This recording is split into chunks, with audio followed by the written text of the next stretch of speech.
Dimensi psikologis manusia dalam perspektif Al-Quran dan kajian tasawuf. Kenapa Ustadz arahkan begini? Karena yang pertama adalah pengendalian diri, itu mengarah pada kondisi jiwa manusia, dan berbicara tentang jiwa manusia secara Qur'ani, itu dikerahkan kepada kajian tasawuf. Karena tasawuf itu sejatinya adalah di sana akhlak mulia itu yang memberikan jiwa, ruh, manusia untuk mampu mengendalikan dirinya. Pengendalian diri inilah yang akan dijelaskan oleh kajian tasawuf, yang kajian tasawuf itu semua bersumber dari Al-Quran dan hadis. Tapi karena kalian ini adalah ilmu Al-Quran tafsir, maka fokusnya ke Al-Quran. Tetap yang menjadi perspektif utama adalah Al-Quran. Namun untuk menegaskan agar tidak menjadi banyak kali Al-Quran itu bahasan disiplin ilmunya. Ada tauhid, ada fikih, ada tasawuf, ada pecahan fikih tadi, ada tafsir, ada hadis, ada macam-macam, ada ilmu kalam dan lain sebagainya kalau di dalam kajian tauhidnya. Tapi di sini saya kembalikan agar dapat ketegasan untuk pengendalian diri yang bermuatan kepada jiwa, maka dihubungkan dengan perspektif Al-Quran dan kajian tasawuf. Maka dijelaskan tadi titik 2 studi tematik tentang pengendalian diri. Sehingga ke depan Sarah tidak lagi dalam posisi bingung tuh. Halo sahabat semuanya, salam giat. Berjumpa di channel al.andawi.andi. Jangan lupa klik tombol subscribe dan nyalakan loncengnya ya. Terima kasih. Assalamualaikum warahmatullahi wabarakatuh. Jumpa kembali teman-teman sekalian. Sekarang kita bimbingan, kalau sebenarnya umumnya skripsi, tapi sekarang alhamdulillah ada mengarah kepada penulisan artikel. Maka nanti penelitian ini ke jurnal ya. Nah ini nanti akan disidangkan berupa sebutannya bukan sidang skripsi tapi sidang kolokium ya, sebuah penelitian yang langsung dipublishkan dalam berupa artikel di dalam sebuah jurnal yang akan bisa disaksikan oleh seluruh masyarakat, mahasiswa di kalangan bumi Nusantara. Bahkan juga kalau udah masuk ini ya publisitasnya ya belum lagi terlaksanakan secara legal, tapi ini sudah kita publish di dunia medsos dan akan nyampe di luar bumi Nusantara juga. Baik, Sarah Kumalah Batubara ya. Ustadz mau tahu ini, kenapa Sarah mengambil rencana penulisan artikel ini dalam sebuah tugas akhir di strata 1 kamu ya, di Fakultas Ilmu Al-Quran, Fakultas Studi dan Studi Islam di Ilmu Al-Quran Tafsir, Universitas Islam Negeri Sumatera Utara Medan, yang berjudul Dimensi Psikologis Manusia dalam Perspektif Al-Quran, titik 2 studi tematik tentang pengendalian diri. Kenapa, Rah? Jadi kan Ustadz, saya mengambil tentang psikologis Islam kan Ustadz itu ya, maknanya. Jadi kan saya ini fokus untuk bagaimana cara mengendalikan diri, bahwasanya tidak hanya dalam psikologi, namun ada juga terdapat di dalam Al-Quran Ustadz. Oke. Lalu saya ingin mengaitkan di antara keduanya Ustadz, kayak gitu. Terutama kan Ustadz, di zaman sekarang itu anak-anak lah atau remaja sulit lah untuk mengendalikan diri, apalagi perkembangan teknologi Ustaz. Oke. Yang menjadi muara intinya apa yang mengundangmu tertarik untuk menghadirkan judul ini sebagai penelitian kamu dan akan hadir dalam sebuah hasilnya dalam sebuah artikel yang akan dimasukkan ke dalam jurnal? Apa yang menjadi inti muara permasalahan yang kamu ambil di sini? Ini Ustaz, saya mengambil gambarannya Ustaz, gambaran bagaimana pengendalian diri sebagai aspek. Itu dia yang Ustaz tunggu. Terus? Aspek psikologis manusianya. Terus nanti saya ngambil objeknya, pada objek formalnya itu ke orang-orang Ustaz. Objek formalnya. Kalau misalnya objek materialnya itu saya fokus kepada Al-Quran sama buku-buku dari psikologi Islam Ustaz. Ada objek formal, ada objek material. objek formal kembali kepada beberapa orang Iya, Ustaz. yang mungkin bermasalah dalam dirinya, Iya. yang tidak masuk kepada upaya pengendalian, sehingga bawaannya itu nggak tenang secara psikologis, kejiwaan, bawaannya itu ragu, ya, yang akhirnya memicu kepada ketidaktenangan. Baik, jadi yang tadi baru ada materialnya. Materialnya tadi berarti objek materialnya berpusat kepada Al-Quran. Al-Quran, Ustaz. Oke, baik, di sini Ustadz melihat dalam bimbingan kita pertama ini ada berapa hal yang ingin Ustadz masukkan. Yang pertama adalah ini yang harus jadi pegangan pengendalian diri itu. Ya, berarti yang jadi permasalahan di sini adalah pengendalian diri, teman-teman sekalian. Artinya suasana ragu dan tidak yakin serta tidak mau tahu itu menghasilkan kegagalan manusia dalam mengendalikan dirinya. Iya. Sehingga kondisi kegagalan ini dari 3 hal tersebut, tak mau tahu, ragu, dan tidak yakin, membuat tak terkendali diri dan hadir ketidaktenangan. Ada bahasa itu, kalau yang belum berkeluarga katanya udah menikah, udah berkeluarga tenang, tapi kok nggak tenang. Satu. Kalau dalam yang mau punya anak, dulu katanya kalau udah punya anak tenang, ini kalau udah punya anak macam lah, yang lasak lah, yang nakal lah, yang lain sebagainya. 2. Kalau bagian yang berikutnya tadi adalah belajar salah, tak belajar salah. Kenapa? Mungkin di situ yang dipicu oleh ke diri yang tak terkendali, disebabkan mungkin tidak mau tahu bahwa tujuan belajar itu apa, tujuan nikah itu apa, tujuan punya anak itu apa. Iya. Tidak, ini tadi penempatan bahwasanya dia tidak mau tahu tuh. Atau yang kedua adalah dia ragu-ragu tuh. Aku belajar nih bahagia atau enggak ya? Enggak apa-apa, Bang. Aku belajar, ya, belajar nih pintar atau enggak pintar ya? Ragu dia. Kok kemarin aku belajar dapatnya begini, enggak begini. Kemarin aku ingin seperti ini, oh ternyata enggak seperti ini. Jadi ada keraguan tuh. Padahal semua itu ada proses. Sehingga dirinya tak terkendali. Itu gara-gara ragu. Yang ketiga ini yang tidak yakin nih. Tidak yakin tuh hampir sama dengan tidak mau tahu tuh. Iya, betul. Tapi tidak mau tahu itu tidak pernah menghadirkan sebuah keyakinan. Tapi kalau ada ini sama. Iya, Ustaz. Ya, sini gabung sini. Sini Gabung. Ya, datang lagi nih teman-teman medsos sekalian. Ah. Waalaikumsalam warahmatullahi wabarakatuh. Ya, waalaikumsalam warahmatullahi. Ya. Baik. Jadi kita nggak apa-apa sini aja lah ya. Ya, nah, jadi yang terakhir tadi tidak yakin tuh. Kalau tidak yakin, dia udah ada upaya untuk mengetahui. Tapi nggak yakin itu semua dapat posisi itu. Apa yang dia harapkan. berarti Sementara sama tidak kayak- mau tahu, itu memang nggak peduli. Yang penting ku jalannya aja sesuai air mengalir. Kalau kajian tasawuf enaknya tuh kalau begini udah langsung serahkan pada Allah, geraknya gerak Allah, udah enak nih, selamat. Tapi kalau yang ini tidak mau tahu ini karena geraknya gerak dunia ini. Iya. Ya baik. Nah inilah tadi yang kita masukkan kepada pengendalian di diri. Nah itu yang pertama tuh, pengendalian di diri. Nah yang kedua adalah yang mau dicapai oleh si Sarah, yaitu dimensi psikologis manusia. Iya, Ustaz. Taruhlah secara bahasa umum psikologis manusia.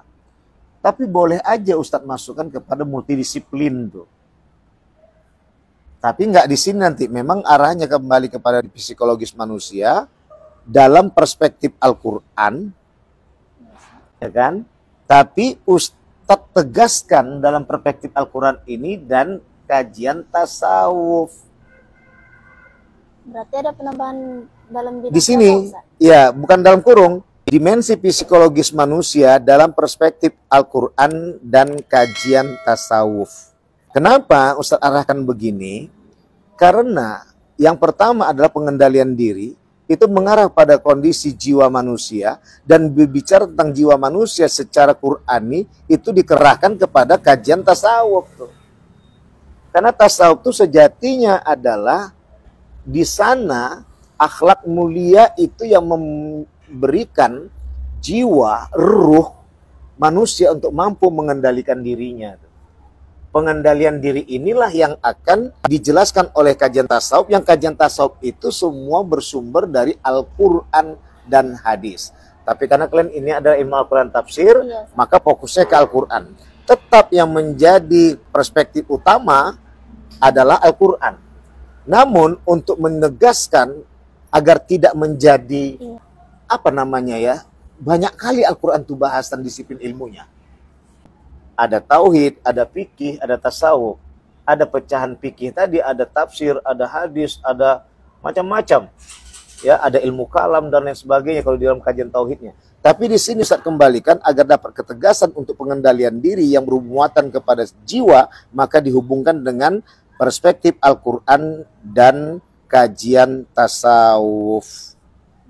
Maka dijelaskan tadi titik 2 studi tematik tentang pengendalian diri. Sehingga ke depan Sarah tidak lagi dalam posisi bingung tuh di saat menghadirkan objek materialnya. Ya. Bukan hanya kaedah tafsiri, tapi juga kaedah pemikiran tasawuf yang mengacu kepada membangun sebuah jiwa manusia yang terkendali itu. Nah, mulai paham? Jadi judulnya ini perbaikannya dimensi psikologis manusia dalam perspektif Al-Quran dan kajian tasawuf. Dan di sini bukan dan sama dengan Al-Quran, tapi dan di sini adalah dan takkid kalau dalam bahasa Arab. Waw takkidi. Waw dan itu adalah menegaskan bahwa Al-Quran itu yang berhubungan dengan psikologis manusia, ya, itu dikupas selalu dalam kajian tasawuf.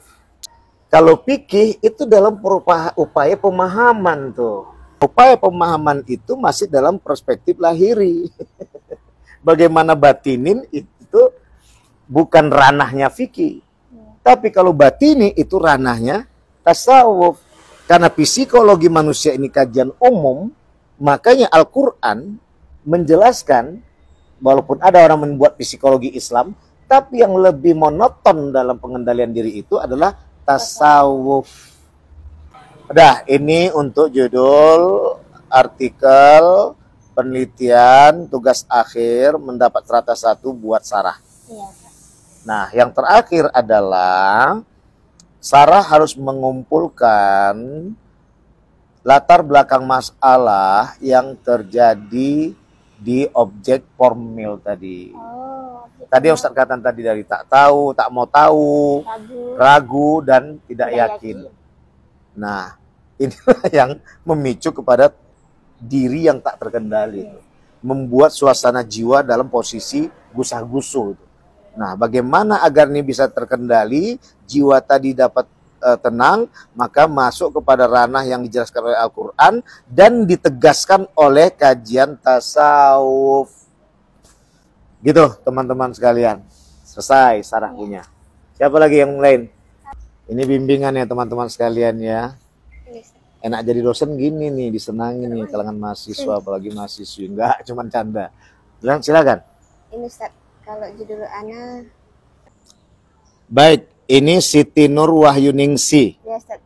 Lagi-lagi dalam penelitian tugas akhir di S1-nya untuk mendapat raih gelar dengan bukan berupa skripsi tapi jurnal ya, dari berupa artikel yang akan dimasukkan pada jurnal yang berjudul Perspektif Mufasir Nusantara. Oh ya, tadi tambahan lagi buat si Sarah, teman-teman sekalian, itu juga ya hadirkan mufasirnya tuh nanti dalam perspektif Al-Quran, ya kan, nanti ada Quran surat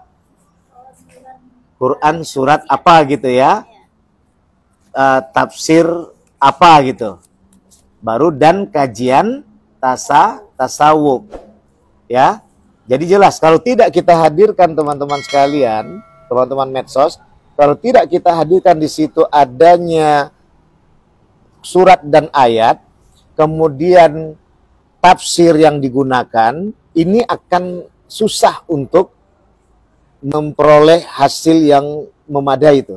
Karena perjalanannya masih panjang. Kalau dibukukan nih bisa jadi bab nih. Karena mufasir berumpun. Makanya dalam hal ini nanti Ustaz anjurkan cari mufasir yang mengarah kepada kupasannya kepada kajian jiwa. Ya, bisa ya nanti tafsir Jalalain. Tafsir Jailani. Syekh Abdul Qadir Jailani. Atau cari mufasir nanti di searching di Google yang sangat banyak mengupas tentang jiwa dan tasawuf. Tentang psikologi dan tasawuf. Baik, itu ya tambahan dari Ustadz ya. Jadi harus detail dia teman-teman. Nggak bisa kita ngambil langsung Quran gitu aja. Banyak itu. Yang kedua, itu nanti menutup kawan-kawan yang lain itu. Untuk menghadirkan judul yang sama. Jadi biar judulnya sama, tapi objek materialnya itu beda. Ada yang tafsir Jailani, ada tafsir Qurtubi, ada tafsir Al-Manar, ada tafsir Al-Misbah and Profesor Quraish Shihab, ada tafsir Al-Azhar Buya Hamka, nah, itu bisa juga. Tafsir Al-Azhar dan tafsir Jailani bisa juga. Itu si Sarah ya, sekarang Siti Nur Wahyuningsi. Perspektif Mufasir Nusantara, oh ini harus juga dibatasi. Mufasir Nusantara itu banyak. Perspektif Mufasir Nusantara buka kurung siapa dia mufasir itu? Apakah Al-Misbah? Apakah Nur? Ya, nah itu nanti cari diskusi lagi nanti. Ya, yang penting ambil satu atau dua mufasir Nusantara. Kalau banyak itu payah nanti. Walaupun bisa ditampilkan, maksimal kita teman-teman dalam menghadirkan hasil nanti yang kita inginkan tuh. Ya. Tidak maksimal dari hasil yang kita inginkan. Nah, terhadap Quran surah Al-Baqarah ini udah jelas. Terhadap Quran surah Al-Baqarah ayat 165, tanda petik studi impak fisabilillah dan tahluka. Merugikan di situ maksudnya. Kayak misalnya kita kan, ya. Ya itu masuk Ustadz, tapi ini kan mengacu ke ayat itu ke harta gitu kan Ustadz, visa. Oh gini, dia diserahkannya semuanya harta, tapi dirinya nggak dipakai. Bukan, dia punya harta tapi dia tidak menggunakan harta itu dengan kebaikan Ustadz, tapi menyalahgunakan harta itu Ustadz. Oh, berarti sini versus ibaratnya ya. Iya. Berarti studi impak di jalan Allah versus uang dihabiskan untuk menjadi orang. Gitu ya? Kayaknya. Gitu, Oke, tahluka berarti itu penghancuran ya? Iya, Ustaz. Merusak atau menganiaya orang itu teman-teman. Jadi, oke, baik. Jadi ini surat Al-Baqarah ayat 195. Nanti tinggal ditentukan adalah mufasirnya itu siapa? Iya, Ustaz. Maksimal 2 orang, bro. Hasilnya maksimal 2 orang. Berarti ini juga menggunakan objek material dan objek formal? Enggak. Ya sebenarnya kalau salah ini jelas lugas dia. Oh, yes. Objek formalnya dihadirkan itu. Bagaimana beberapa tempat yang melakukan impak fisabilillah disebutkan tidak tempat-tempatnya, dan beberapa tempat yang melakukan tahlukah. Itu. Ini harus betul-betul mumpuni itu datanya. Cari preman-preman yang tobat.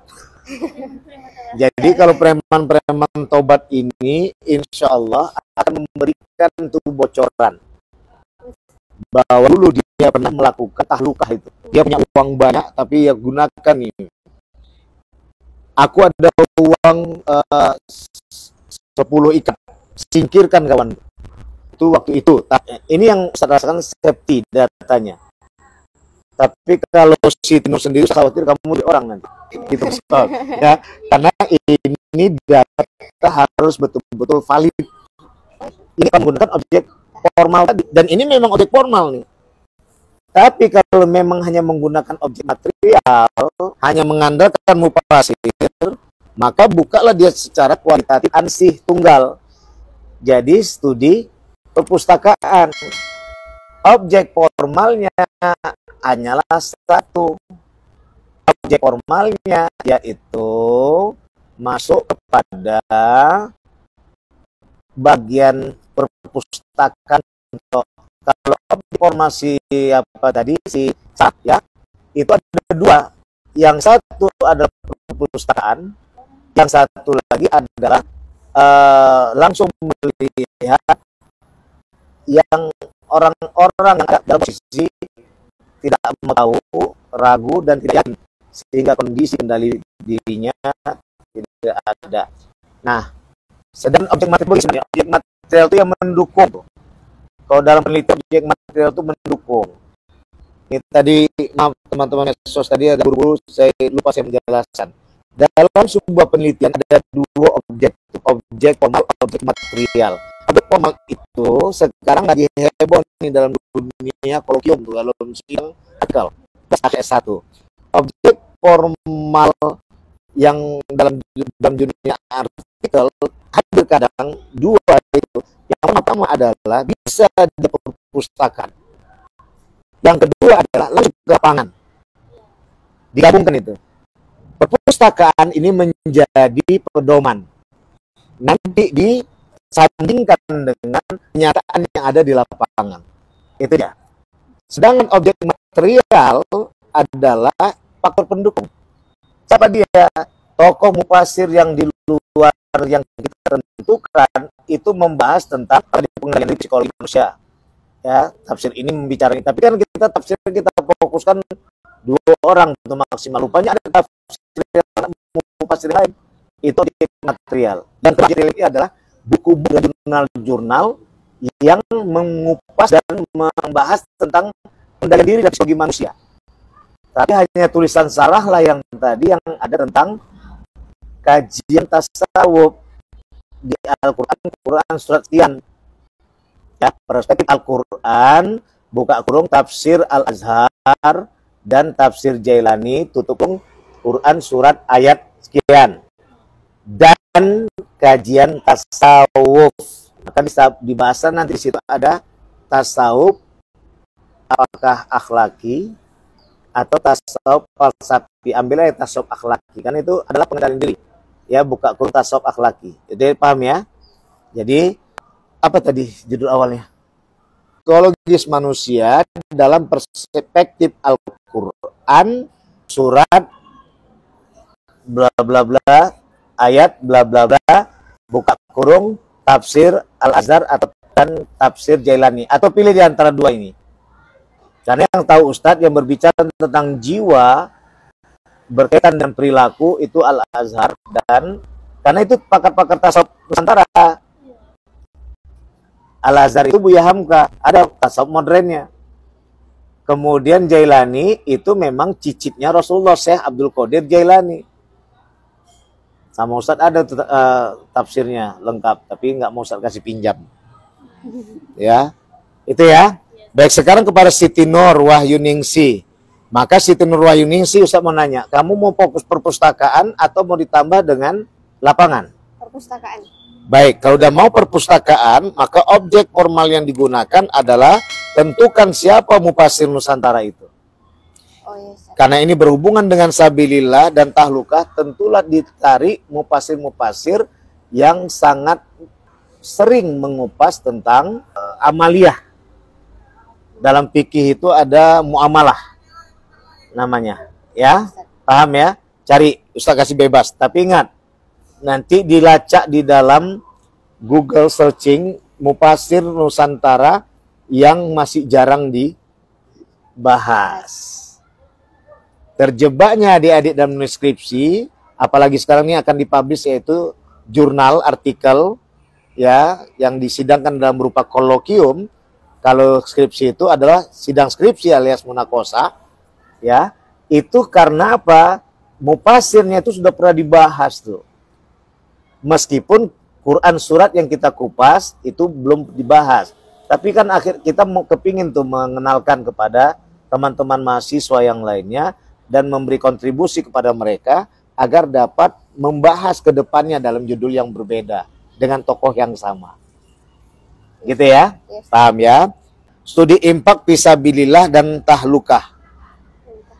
Studi impak. Ini kan studi impak nih jadinya. Ya Ustaz. Studi impak fisabilillah dan tahlukah. Berarti studi impak fisabilillah 1, Ya. tahlukah 2. Jadi bukan di situ kata kunci studi impak apakah fisabilillah. Bayangan Ustaz itu seperti itu. Ada orang berimpak di jalan Allah, ada orang berimpak karena ria. Oh. Itu kalau sebenarnya kajiannya. Karena diawali studi impak tuh. Jadi impak menjadi studi. Kalau tahluka itu bukan impak. Iya Ustaz. Harusnya kalau memang begitu studi pengelolaan keuangan dalam berimpak fisabilillah dan tahlukah. Paham? Berinfak. Berarti yang menjadi kata kunci di sini studinya apa? Uang itu dikelola. Iya Ustaz. Gitu teman-teman sekalian. Tapi kalau hanya studi impak saja, dia bukan kawannya tadi itu ada tahlukah fisabilillah tadi. Kawannya adalah fisabilillah dan ria. Jadi ini, tapi kalau memang itu menarik juga tuh tahlukah, maka baliknya bukan studi impak, studi pengelolaan keuangan. Berarti Fisabilillah, buka kurung, impak, tutup kurung. Jadi ada penegasan, impak itu harus di jalan Allah, bukan karena ria. Dan tahlukah, itu tadi Ustaz bilang, saya punya uang 10 juta. Kalian singkirkan manusia itu. Itu penghambat kejayaan saya. Sap. Nah, kalau memang nggak bisa mau terjun ke lapangan, jangan. Resikonya gede. Karena tahluka tadi pasti yang kita hadapi adalah orang-orang yang berbuat bulus tuh. Maka untuk safety-nya kalau Ustaz tadi arahkan, ini boleh yang lain ngambil judul ini bagus nih, ini ide dari saya nih. Maka dicarilah orang-orang preman yang bertobat. Dia akan tahu itu dan dia akan berani mengungkapkan itu. Karena dia selama ini takut sama yang ngasih duit, tapi setelah dia jumpa Allah, dia takut kepada Allah, nggak peduli dia akan syiar di situ. Nah, kalau itu nggak berani Siti Nur, maka ambillah perpustakaan. Yes, Ustaz. Ya, itu ya. Yes, Ustaz. Kalau impak yang dijadikan, perbandingannya adalah fisabilillah dengan ria.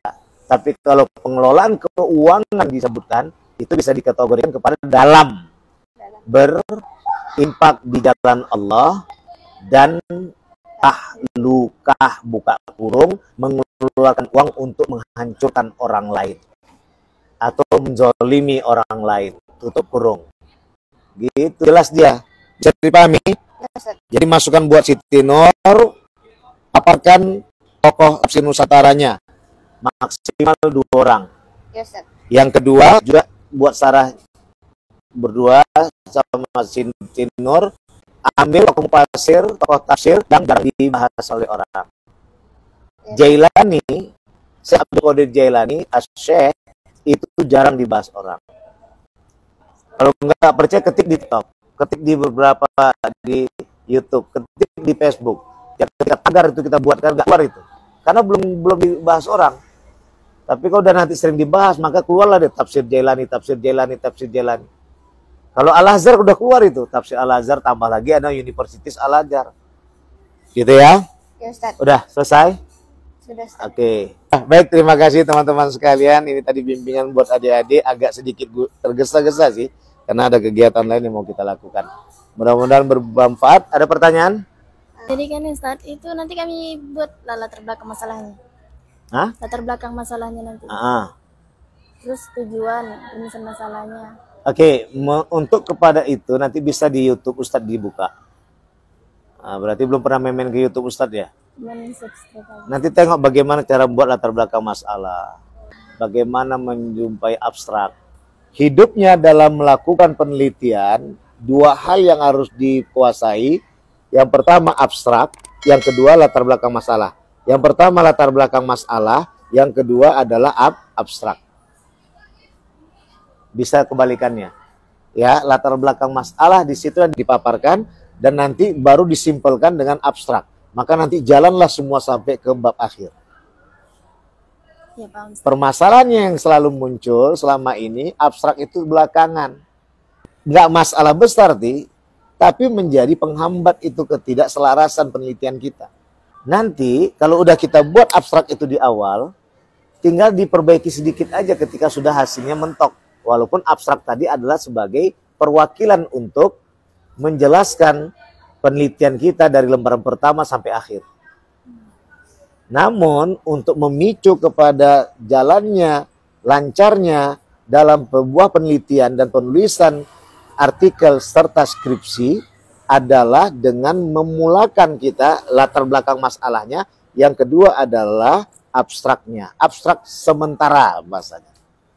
Nanti kalau sudah semua muatan hasil yang diperoleh, baik itu dalam artikel maupun di dalam skripsi, baru nanti ada langsung abstrak yang sesungguhnya. Itu nanti dipaparkan di dalam artikel jurnal dan skripsi. Sudah bisa dipahami? Ada lagi? Oke. Baik teman-teman sekalian, itu saja yang dapat kita sampaikan. Mudah-mudahan bermanfaat, berguna. Pada Allah mohon ampun, saya minta maaf. Subhanakallahumma bihamdika asyhadu an la ilaha illa anta astaghfiruka wa atubu ilaik. Wallahu muwaffiq ila aqwamit thoriq, fastabiqul khairat. Wassalamualaikum warahmatullahi wabarakatuh.